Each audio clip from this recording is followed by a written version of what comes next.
Pomože Bog, braći i sestre, i dobrodošli u novom YouTube videu. Moje ime je Hadži Teodora i u današnjem videu želim da pričam o tome ko je đavo.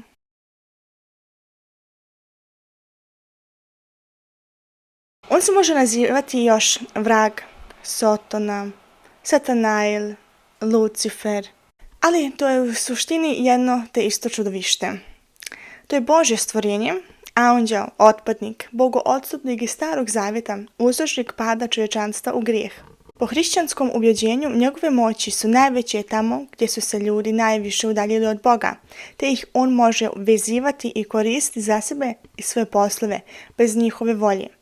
Sa druge strane, oni koji se nisu udaljili od Boga i podijelili đavoljem utjecaju, uslijed jake volje ili ljubavi, imaju moć nad njim i njegovim sljedbenicima. Čak se i đavo pokazuje poslušniji Bogu na ukoravanje ljudi koji voljno ili nevoljno postaju neposlušni, te otpadnici i bogoodstupnici. Hrišćanstvo opisuje Sotonu kao palog anđela koji teroriše svijet, zlo, antiteza istini i bit će osuđen zajedno sa palim anđelima koji ga prate na vječni vatru na posljednjem sudu. Lucifer je latinski naziv i znači prevedeno svjetlonosac, koji se pobunio protiv Boga da bi postao sličan njemu, a zatim bio prognat sa neba. Prorok Isaije piše da je Lucifer sazdan kao pun mudrosti i da je bio jedan od najljepših anđela. Bio stvoren kao pomazani anđeo koji želi presto Božji i bio gore na planini Božjoj.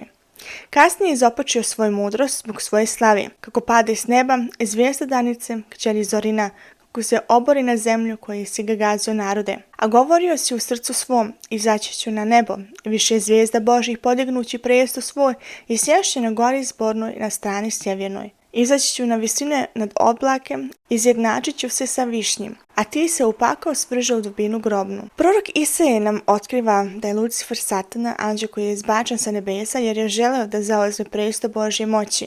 Kasnije i sam Lucifer izbačen iz raja sa trećinom anđela koji je predvodio u pobuni protiv Boga.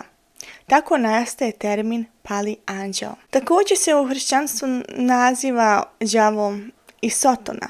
To je zato što su hrišćanska vjerovanja u Sotonu direktno inspirisana dominantnim pogledom na judaizam, drugog hrama, kako ga je Isus izrazio, odnosno praktikovao, i sa nekim manjim varijacijama. U Bibliji je đavo identifikovan sa zmajem i starom zmijom, viđenom u knjizi Otkrovenja.